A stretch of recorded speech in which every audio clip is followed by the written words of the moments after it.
Pessoal, aqui, ó, na lição de terça, né, a gente vai estar aqui o título, Seguindo o Cordeiro. Né?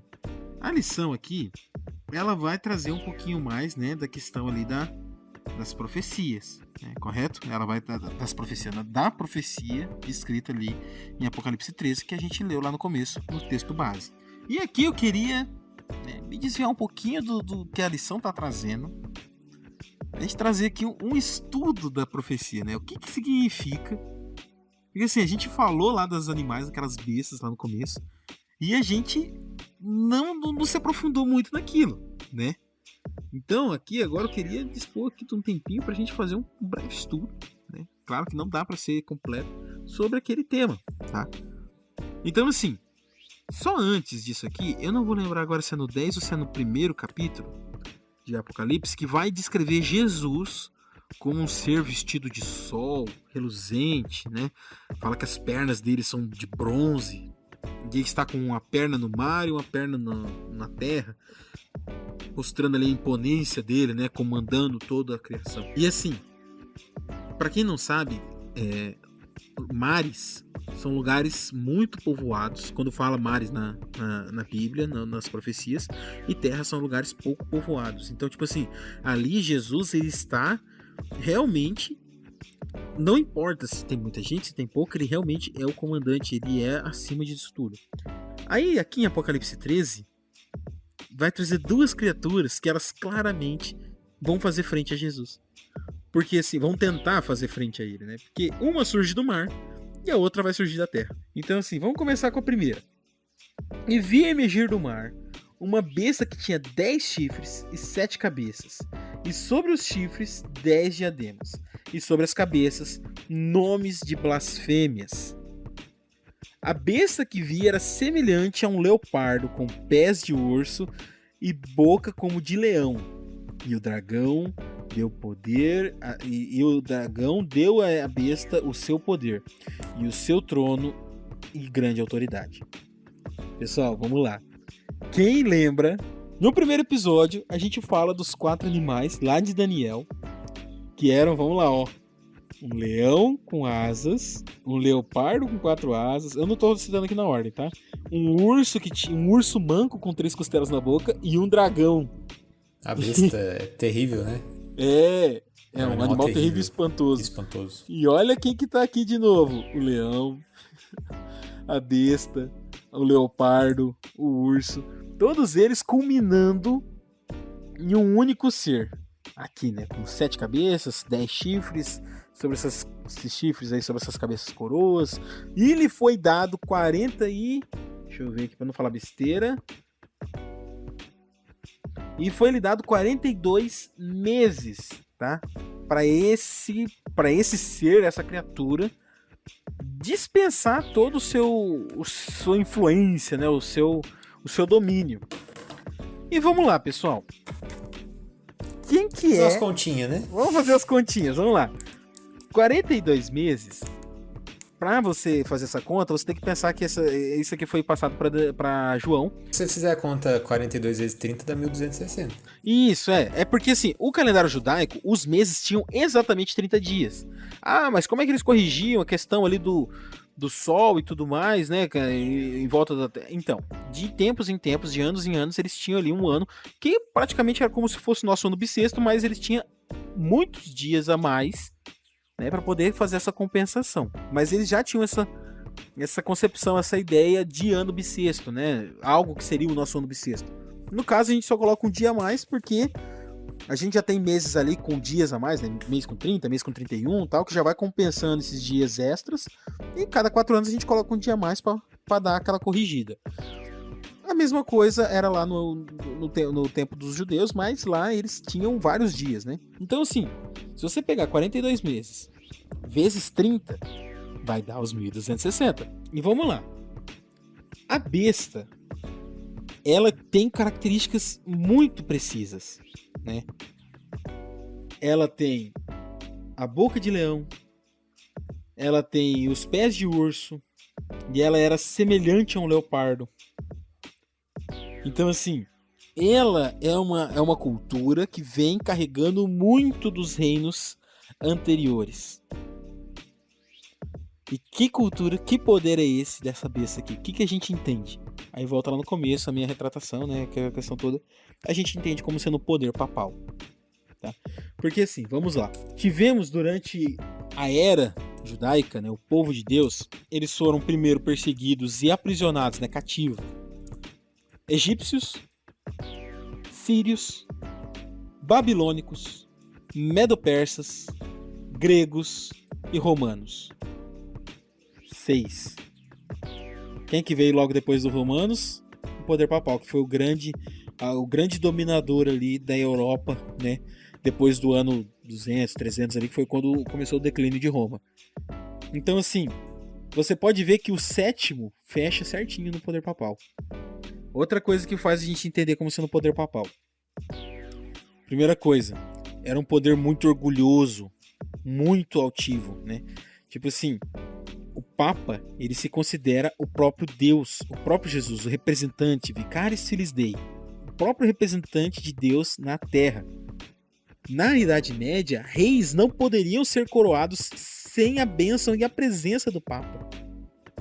Então, tipo assim, esse orgulho todo, posso até meio equivocar, mas essa arrogância vem da Babilônia. O leão, a boca de leão. Era um reino, era um poder que pregava adoração ao sol. Porque vale lembrar que o domingo, como a gente falou na lição passada, o domingo, toda a tradição de se adorar o domingo vem da cultura de se adorar o Deus Sol. E quem instituiu essa adoração semanal ao Deus Sol no primeiro dia da semana foi o povo sírio. Então, é o povo medo-persa, né? No caso ali, o urso. Outra coisa, né? A igreja católica, né, ela tem o costume de ter-se, né, muitos santos para quem você reza missas, para quem você faz orações, santos que merecem inclusive feriados. E esses santos, cada um vai cuidar de uma determinada parcela da sociedade. Vai ter lá um santo que cuida do santo casamenteiro, né? Eu não vou lembrar aqui certinho o nome, mas aquele santo que faz aquele bolo gigante, quem come um pedacinho que tem uma estatuazinha do santo dentro vai casar? Já viram essa tradição? Confesso que já comi muito desse bolo aí. Antes de entrar na igreja, nossa, eu ia todo ano nisso aí. Aí assim, tem o santo para ajudar quem tá encalhado. Tem um santo para proteger os animais. Tem a padroeira para proteger os médicos. Tem padroeiro disso, padroeiro daquilo e tudo mais, né? Muitos santos canonizados. Quem que tinha muitos deuses? Quem que trouxe essa cultura de muitos deuses? Os gregos, para dentro do império do poder papal. Claro que outras culturas tinham vários deuses, né? Mas os gregos trouxeram esse conceito de, tipo assim, deuses muito específicos para coisas muito específicas, né? Que seguiu pro Império Romano, né? E seguiu pro Império Romano. E o que o Império Romano emprestou pro poder papal? O dragão. O dragão, a besta, lhe deu poder. E Roma papal, a gente sabe, apesar de tudo, apesar de ser uma igreja, apesar de a gente respeitar muitos católicos, a gente sabe que aconteceu muitas atrocidades violentas. E Roma tinha um braço muito forte, um braço militar muito forte. Então, assim, por isso que a gente entende como sendo o poder papal, né? Essa besta aqui que é descrita no começo de Apocalipse 13, tá? Mas agora que a gente identificou qual besta é, qual o poder é esse, vamos às datas, que daí você vai ter a confirmação disso aí. Século IV, o Império Romano estava passando por uma grande decadência, né? O Império Romano praticamente já não existia mais, né? O Império Romano já estava se dividindo ali entre 10 reinos, 10 chifres, né? E assim, tinha ali os povos bárbaros, né? Os ostrogodos, os godos, os francos, né? Aquele povo que viria a formar as nações da Europa. Inclusive, Roma foi o último poder global antes do grande movimento ecumênico, né? No final dos tempos. Então, assim, ali no século IV, comecinho do século IV, Roma estava passando por uma crise muito grande. Ela estava tendo que disparar para todo lado ali para ver o que ia fazer, tava guerreando, guerra, revoltas e tudo mais. E foi aí que no ano 313, tá? No ano 313 houve o fim da perseguição, né? Como eu disse lá, Constantino, ele para com a perseguição, ele institui o cristianismo como uma religião legítima, se converte, entre aspas, né? Como eu disse aqui, né? Não se sabe ao certo se ele realmente se converteu. Institui o primeiro papa oficial legítimo que eu digo pela lei, né? Que no caso ali foi Silvestre I, né? Isso no ano 315, o primeiro papa.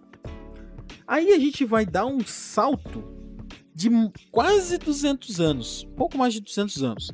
Nesse meio tempo, a Igreja Católica, ela se estruturou e passou de uma religião legítima para a religião oficial e para a única religião aceita nesses 200 anos. Então olha o salto, olha o poder que recebeu. E aí a gente entende como o início da profecia o decreto de Justiniano, tá?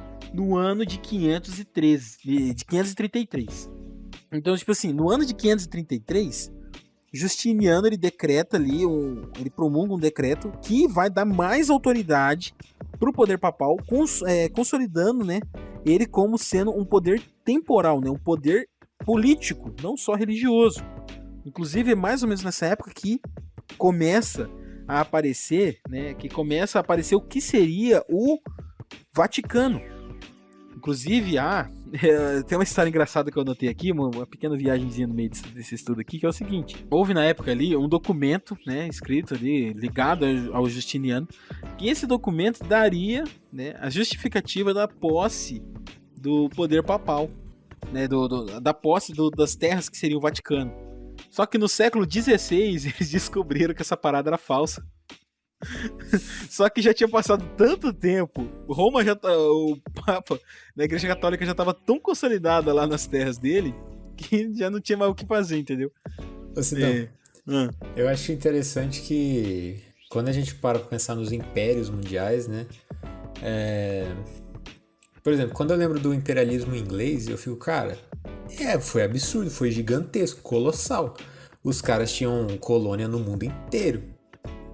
Assim como Espanha, França, Portugal, foram, tipo assim, gigantescos. Mas aí, isso é um negócio que me intrigava um pouco. Poxa, por que não é citado isso na Bíblia? Mas aí eu lembro que em todos esses reinos... Quem que tava comandando? Cara, a igreja Católica tinha um poder absurdo. Dentro de todos. Dentro de todos eles. Tanto é que... o Brasil é um grande exemplo disso. Até hoje, o catolicismo é a religião predominante aqui no Brasil por causa dessa influência portuguesa. Na América Latina toda, né? Se você pensar ali do México até na Argentina, é predominantemente católico. Os Estados Unidos e Canadá que vão ser predominantemente protestantes, né? Sim. Então, realmente... foi o grande poder por trás de todos os grandes impérios, entre aspas, da modernidade, né? Da era medieval, era a Igreja Católica. Então, assim, isso tudo até 533. Pessoal, ainda não começou o período profético. É só para vocês entenderem o quão grande tava ficando essa parada, tá? Então, tipo assim, hoje em dia o Vaticano é um dos menores países reconhecidos pela ONU, né? Mas ele só tem 44 hectares, é minúsculo, é pequeno mesmo. E nessa época aqui, o poder papal, poder político, né, do Papa como um monarca mesmo, ele se estendia para uma região central da Itália, que não era só o Vaticano. Que hoje o Vaticano é uma cidadezinha dentro de Roma, vamos colocar assim, né? E aí, em 533, com esse decreto de Justiniano, torna-se oficial e obrigatório que os estados ali da Europa se submetam ao poder papal. Nisso, haviam 3 tribos, né? Ostrogodos, godos e os vândalos. Tá? Esses três países bárbaros, eles não se ajoelharam a esse decreto, né? Por isso que são só 7 cabeças. Das 10 tribos, essas 3 não quiseram fazer parte desse decreto do Justiniano. Inclusive, uma delas estava cercando ali o que seria o castelo principal do Vaticano. E esse cerco termina em 538, guarda essa data, início do período profético. Foi quando a última tribo dessas que não se ajoelharam ali perante o decreto do Justiniano foram expulsas da Europa papal.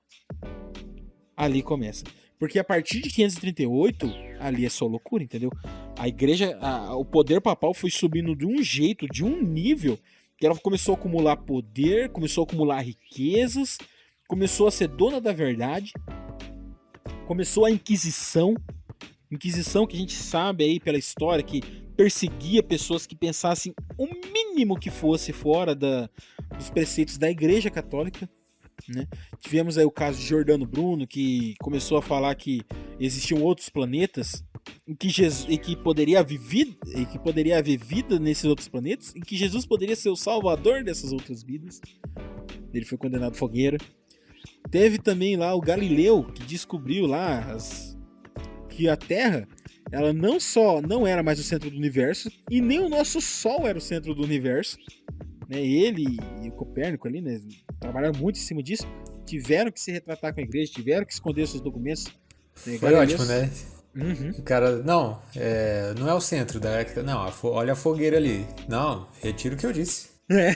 E ele nada a ver esse bagulho ali, eu tava insano. Ele terminou muito tempo da vida dele depois ainda em prisão domiciliar, porque a igreja realmente ficou em cima dele depois disso. E foi muito doido, porque tipo assim, a Terra foi de centro do universo para um único planeta numa estrela que nem era o centro do universo. Porque tipo assim, eles falaram, não, tá bom, a Terra pode não ser o centro, mas o Sol é. Não, como assim? O Sol é só mais uma estrela? O que tá acontecendo? Então, tipo assim, eles começaram a igreja começou a perseguir esse tipo de ideia, né? Até que começou o declínio, óbvio, né? Porque daí começaram a aparecer os protestantes mais radicais, como o Martinho Lutero aqui, amigo do programa também, que já apareceu aqui no episódio passado. Grande Martinho Lutero. Né? Apareceu o João Calvino e tudo mais. Esse pessoal, eles começaram os movimentos de saída da Igreja Católica. Foram os movimentos protestantes. Inclusive, a Inglaterra teve um papel muito importante na figura do rei, o rei James, né? Que foi o primeiro a traduzir a Bíblia para o inglês. Teve aquele... Eu não sei agora se foi o rei George ou o rei Charles. Eu não lembro qual rei que foi. Aquele rei que excomungou a Igreja Católica de dentro do país dele só porque ele queria se divorciar. E a Igreja Católica não queria deixar, e ele inventou a igreja dele, a igreja anglicana, né? Instituiu ali as regras e agora ele podia se divorciar. Então, tipo assim, apesar do motivo mesquinho do cara, ele teve um papel muito grande pro protestantismo também. E isso começou a minar o poder de Roma. Até que apareceu um ser, né, chamado Napoleão Bonaparte, com a França, ali meados dos anos 1700. Esse cara, ele se considerava um teísta, é assim que fala? É aquele que acredita num Deus, mas não segue religião nenhuma. É deísta. Deísta, é. Ele acredita em Deus, aí fala, não, Deus existe, mas eu não ligo pra religião. Ele tá lá. Napoleão começou a crescer muito, né? A França começou a crescer muito na Europa, até que eles invadiram Roma, né? Ali na figura do general Berthier, né? O poliglota aqui, GPS vai me ajudar a falar o nome desse cara. Como é que é? Berthier? É Berthier. O general Berthier, ele foi lá e ele tomou Roma e ele falou pro Papa se ajoelhar, né? E reconhecer o poder da França e entregar o trono, né, do Vaticano. Ele poderia continuar ali com toda a liturgia e tal, mas o poder que é chamado poder temporal, né, que é o poder político, ele teria que abdicar daquilo ali, porque agora quem mandava na parada era o Napoleão com a França. E o Papa falou, não. Então, nisso aí, o Papa foi preso, tá? Inclusive, o Papa a ser preso foi o Papa Pio VI. Pio. Eu nunca consigo levar a sério esse nome. Desculpa aí se eu estiver ofendendo alguém, mas... Pio. O Papa Pio VI, né, o Papa Pio VI, ele foi preso e ele morreu em cativeiro, tá? Ele foi morrer ali em 1799, comecinho de 1800. Mas o ano da prisão, que decretou assim, ó, o fim do grande império papal, que acabou, eliminou completamente o poder do Papa e da Igreja Católica na Europa, foi o ano de 1798. O que aconteceu 1260 anos antes? O ano de 538. Então, assim, explodiu a cabeça agora. Então, tipo assim, durante 42 semanas foi dado o poder para ele e ele fez o que ele quis. Nisso aí ele instituiu a imortalidade na alma, que é um dos grandes pilares que vai enganar muita gente no final dos tempos. Estabeleceu o domingo como dia de guarda, que a gente já estudou aqui, já sabe que não é o dia correto, porque foi tudo uma questão assim, ligado a religiões e adorações pagãs, né? Ele instituiu também outras, como por exemplo a Inquisição, perseguição de quem pensasse minimamente diferente. Eles também pregaram a questão das indulgências. Você tinha que comprar com dinheiro e ações a sua salvação, que Jesus nunca pregou isso, né? Então assim, e mais, lá no começo vem dizendo que sobre as suas cabeças, a besta tinha nomes de blasfêmia. Se a gente voltar lá, a gente agora tem que entender no contexto de João, tem que entender no contexto judaico, né? João era judeu. Por que que os fariseus, os sacerdotes, disseram que Jesus estava blasfemando? Porque Jesus perdoou pecados e porque Jesus se colocou no lugar de Deus. Se você ler os evangelhos, você vai ver que os judeus consideraram blasfêmia quando Jesus se considerou esses dois. Claro que aí a gente entende que era um equívoco da cabeça dos caras e que Jesus realmente tinha esses postos, né? Jesus realmente podia perdoar pecados porque ele era Deus e ele também podia se considerar Deus porque ele era Deus, né? Mas no poder papal, o serviço de perdão dos pecados foi transferido para quem? Para os clérigos, para bispos, padres e para o próprio Papa. Então você ia lá, se confessava, aquele ser humano ele ia te conceder o perdão, intervendo pelo divino, né? A mesma coisa acontecia no caso do Papa, que o próprio título, Vicaris Filii Dei, o representante do Filho de Deus, ele era Deus na Terra. Aí teve um concílio em que o Papa ele foi considerado o próprio Deus. E esses concílios eles ditavam as leis da igreja. Então, tipo assim, até 1200, até completar os 1260 anos, em 1798, a igreja ela revirou as leis de Deus. E o estrago foi tão grande que até hoje igrejas protestantes que prometeram se desvencilhar daquilo levam esse tipo de crença adiante. Mas assim, óbvio que depois disso a Igreja Católica não acabou. Inclusive houveram outros papas, né? Agora eu vou falar aqui um outro ano muito importante, tá? 1929, tá? Mas entre 1800, que foi quando o Papa Pio VI morreu, né?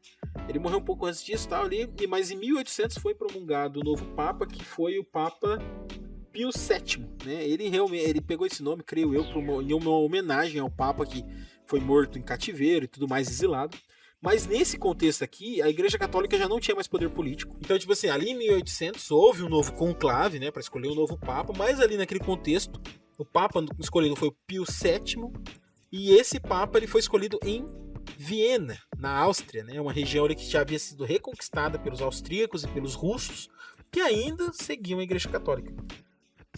Então, assim, nessa época, a Igreja já não tinha mais uma sede oficial. O Vaticano, a região ali a região pontífice, né, a região de domínio do pontífice, ela já não era mais ali a região do Vaticano e a região central da Itália, como passou a ser ali Viena, né, para a sede do poder papal, e ele simplesmente foi minado. O Papa não valia mais nada nessa época. E olha, mais nada, diga assim, mais nada politicamente. Ele era apenas uma figura bem até respeitada, né, dentro da Igreja Católica e tudo mais, mas ele não tinha mais aquele poder imponente de comandar alguma nação, comandar nações. Isso até o ano de 1929. Mas antes da gente chegar em 1929, agora vamos falar da segunda besta. Uma besta que surgiu da terra, tinha 2 chifres, parecia como um cordeiro, mas falava como um dragão. E agora vamos descobrir que besta que é essa. Pessoal, em 1720... eu anotei aqui, peraí, 1976. No ano de 1976, Estados Unidos proclamava sua independência, pouco mais de 20 anos antes do fim do poder papal. Para quem não conhece muito da história dos Estados Unidos, deixa eu ver aqui. Em 1620, para quem não conhece muito da igreja, da história dos Estados Unidos, em 1620 sairiam 2 navios da Europa rumo ao Novo Mundo, né, o Novo Mundo conhecido como Estados Unidos. O navio Speedwell e o navio Mayflower. Eles se encontrariam, o Speedwell sairia da Holanda, encontraria com o Mayflower na Inglaterra e ambos seguiriam para os Estados Unidos em 1620. Né? Essa viagem começou ali no começo do ano.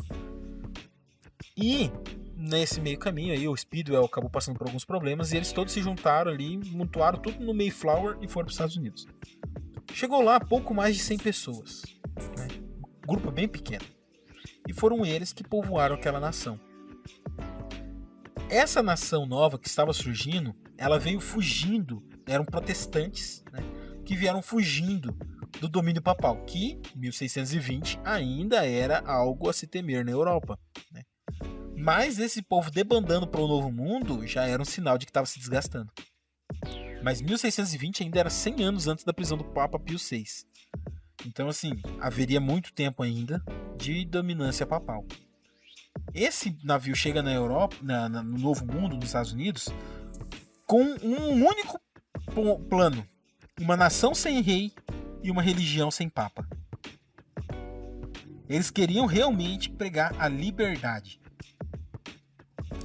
Então,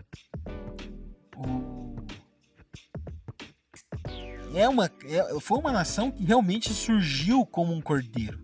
Era a nação da liberdade. O povo de Deus agora estava livre para realmente seguir a Bíblia, como deve ser, como está lá escrito na Bíblia. E, como eu citei aqui, né? Uma religião sem papa e uma nação sem rei. Poder político e poder religioso. Os 2 chifres do cordeiro, que falava como dragão. No decorrer do capítulo 13, a gente vai ouvir que o cordeiro vai dar poder à antiga besta, né? Que foi curada da ferida de morte. Que ao final das 42 semanas, né? Dos 42 meses, né? Ele foi ferida de morte, a besta ali, né? E tava para morrer. E esse cordeiro daria o aporte para essa besta ressurgir. Mas como que a gente vai pensar que os Estados Unidos, que veio fugindo do poder católico, da perseguição católica, como que isso se daria? Como que eles tentariam, né? Dar esse apoio? Primeiramente, em 1950, ali na década de 50, houve uma primeira tentativa no Congresso de estabelecer relações diplomáticas com o Vaticano, que foi um desastre, não teve apoio, a sessão nem chegou a ser, nem chegaram a decretar que não foi aprovado, foi tão conturbado que cancelaram a sessão e não teve. Olha, tamanho era a rejeição. E o principal argumento era: como que a gente vai estabelecer a relação diplomática com aquele que a gente justamente veio fugindo para cá? Mas ali nos anos 80, com Ronald Reagan, né, o presidente, a gente começou a ter um estreitamento dos laços. E nesse meio tempo, entre 50 e 80 ali, começaram a aparecer os primeiros embaixadores dos Estados Unidos que estavam em Roma, lá reconhecendo, né, o Vaticano. E a gente chega até 2013, com a ascensão do último e atual Papa, né, o Papa Francisco, primeiro de seu nome, primeiro Papa latino, né, Papa vindo aqui da Argentina, dos Hermanos. E ele foi o primeiro Papa a ser, além de ser bem recebido nos Estados Unidos, ele foi o primeiro Papa que discursou na Casa Branca, no Congresso americano e na ONU, numa mesma visita. Então, assim, você vê que é uma figura, uma liderança bem respeitada, né? Independente da galera ser cristão ou não, acreditar em Deus ou não. Então você vê que realmente tá tendo essa aproximação do cordeiro com a besta do mar.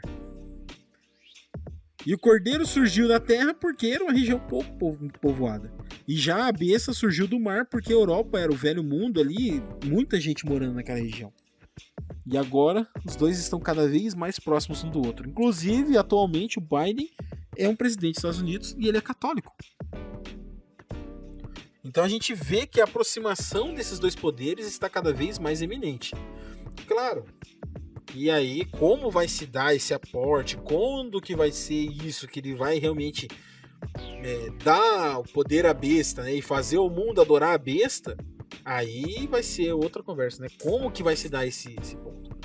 E só pra gente finalizar essa parte da profecia, vocês lembram que eu falei pra vocês guardarem a data de 1929? Ali, entre guerras, né, 10 anos antes da Segunda Guerra Mundial, mais ou menos, né, 1929, Benito Mussolini, na Itália, ele se retrata com o poder papal, na época, e ó que coincidência, o Papa Pio XI, né, mesmo nome do Papa deposto lá em 1728, agora o Papa Pio XI, a nação italiana ali na figura do Benito Mussolini se retrata com eles, devolve os 44 hectares que pertenciam ao Vaticano, restauram o poder temporal, o poder político do Papa, agora como soberano monarca da nação Vaticano, e ainda devolve uma indenização milionária, se não me engano foi mais de 20 milhões de dólares, que em 1929 era muito dinheiro mesmo. Então assim, ele dá essa indenização milionária para os caras em retratação à prisão do Papa Pio VI. E ali a gente vai entender como sendo o início dessa grande cura da ferida de morte que a besta sofreu. E a cura está se desenrolando, com ela conquistando cada vez mais poderes, com ela conquistando cada vez mais aliados. E a gente vê aí, né, com essa questão dessa proximidade agora do Papa Francisco com os Estados Unidos, que ela fica cada vez mais fortalecida. Isso aí, bela explanação. Cara, doideira, né? Quando você pensa, é isso que eu fico assim, caramba, velho. Aí eu comecei a pesquisar as datas e dá muito certo, velho. Os negócios assim, bate, liga muito. Porque assim, cara, como? Foi certinho, 1260 anos. A gente comentou lá nas 2.300 tardes e manhãs que no final da conta tinha um errinho de cálculo, né?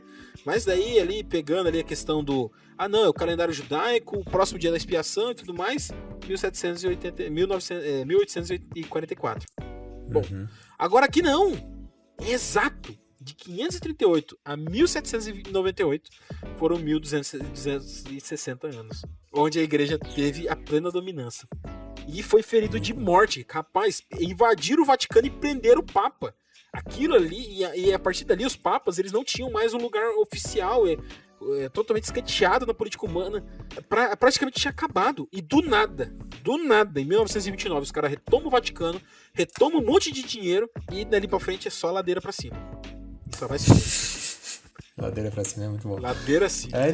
Então, tipo, e fala, né, a ferida de morte sendo curada aí, né?